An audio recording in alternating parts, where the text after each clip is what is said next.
Zen Shorts by John J. Muth.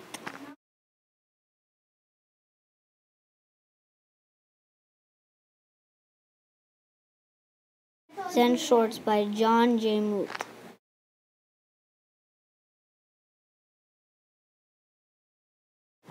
For Ballard Borch, the giant panda I've often found dancing on my porch.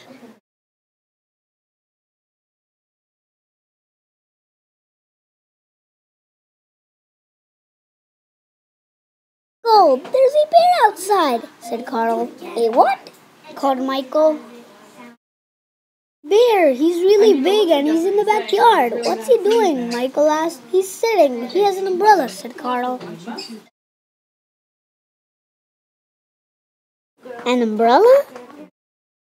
By the time the boys got outside, their sister Addie was already talking with them. "I'm sorry for arriving unannounced," said the bear. "The wind carried my umbrella all the way from my backyard to your backyard. I thought I would retrieve it before I became a nuisance." He spoke with a slight panda accent.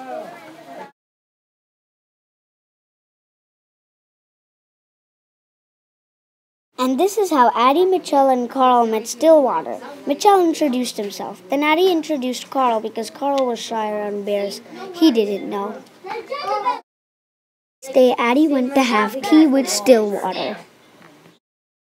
"Hello," Addie said as she stepped inside. Come in," a faraway voice called.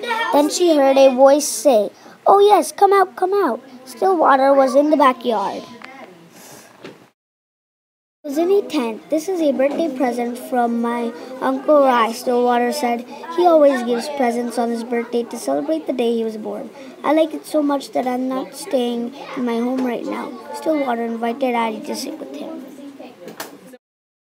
"You brought me some cake," said Stillwater. "That was very nice of you." "Is it your birthday?" he asked. "No," said Addie. "It's not mine either," said Stillwater. "But let me give you a gift for my Uncle Rye's birthday. I will tell you a story." Uncle Rye and the Moon.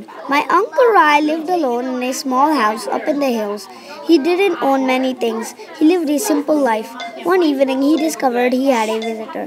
A robber had broken into the house and was rummaging through my uncle's few belongings. The robber didn't notice Uncle Rye. When my uncle said hello, the robber was so startled he almost fell down. Uncle smiled at the robber and shook his hand. "Welcome, welcome. How nice of you to visit." The robber opened his mouth to speak, but he couldn't think of anything to say. But because Rye never lets anyone leave empty-handed, he took a look around the tiny hut for a gift for the robber. But there was nothing to give. The robber began to back toward the door. He wanted to leave. At last Uncle Rye knew what to do. He took off its only robe, which was old and tattered. "Here," he said, "please take this." The robber thought my uncle was crazy. He took the robe, dashed out the door, and escaped into the night. Uncle sat and looked at the moon, its silvery light spilling over the mountains, making all things quietly beautiful. "Poor man," lamentated my uncle. All I had to give him was my tattered robe. If only I could have given him this wonderful moon." "Uncle sounds nice," said Addie. "I don't think I could have given him away my only robe." "I know what that is," said Stillwater, "but there's always the moon." "It's a good story," said Addie. "Thank you," said Stillwater. "And this is a good cake." "Thanks," said Addie. "I made it myself." Next day, Mitchell went to see Stillwater. "Here I am," Stillwater called from a tree. "Can I come up?" asked Mitchell. "If you are careful," said Stillwater. "If we could fly," said Mitchell. "We could cast shadows on clouds," said Stillwater. "If we fell," said Mitchell. "If we fell, we might break something," said Stillwater. "That would be bad," said Mitchell. "Maybe," said Stillwater. "Maybe?" asked Mitchell. There once was an old farmer who had worked his crops for many years. One day his horse ran away. Upon hearing the news, his neighbors came to visit. "Such bad luck," they said sympathetically. "Maybe," the farmer replied. The next morning the horse returned bringing with two other wild horses. "Such good luck," the neighbors exclaimed. "Maybe," replied the farmer. The following day the son tried to ride one of the untamed horses. He was thrown off and broke his leg. Again the neighbors came to offer their sympathy on this misfortune. "Such much bad luck, they said. Maybe, answered the farmer. Oh, this has to be very, very long. Oh, yeah, Those were Kat. the first two words Trixie ever Your said. beeswax. After that, military officials came to the village to draft young men into the army to fight in a war. Seeing the son's leg was broken, they passed by. Such good luck, cried the neighbors. Maybe, said the farmer. I get it, said Mitchell. Maybe good luck and bad luck are all mixed up. You never know what will happen next. Yes, Stillwater agreed. You never know. After that, Carl went to visit Stillwater. Mitchell said I couldn't bring over stuff to go swimming. I'm mad, Mitchell said. I couldn't bring over stuff to go swimming. I'm mad, said Mitchell. He's always telling me what to do. So I brought everything. Said Stillwater.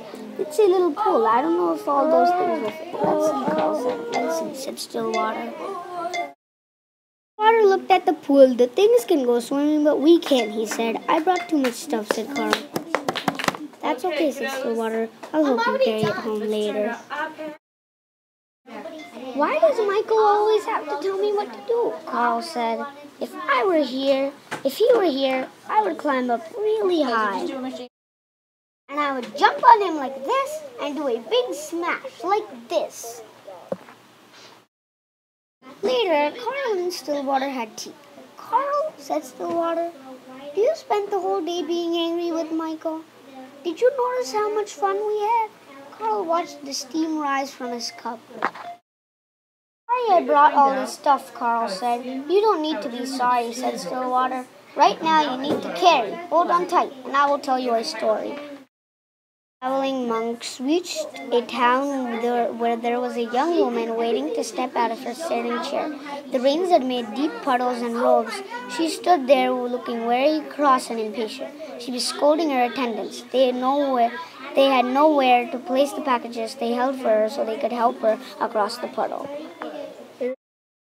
The older monk noticed the woman and said nothing and walked by. The older monk quickly picked her up and put her on his back, transported her across the water and put her down on the other side. She didn't thank the older monk. She just shoved him out of the way and departed. They continued on their way. The younger monk was brooding and preoccupied after several hours. Unable to hold his silence, he spoke out. That woman back there was very selfish and rude. But you picked her up on your back and carried her.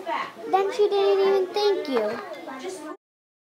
Set the woman down hours ago, the older monk replied. Why are you still carrying her? Think you could have carried it long enough? Asked Stillwater. Yes, said Carl. Good, said Stillwater. This is how Addie, Michael, Carl, and Stillwater became friends. Zen is a Japanese word that simply means meditation.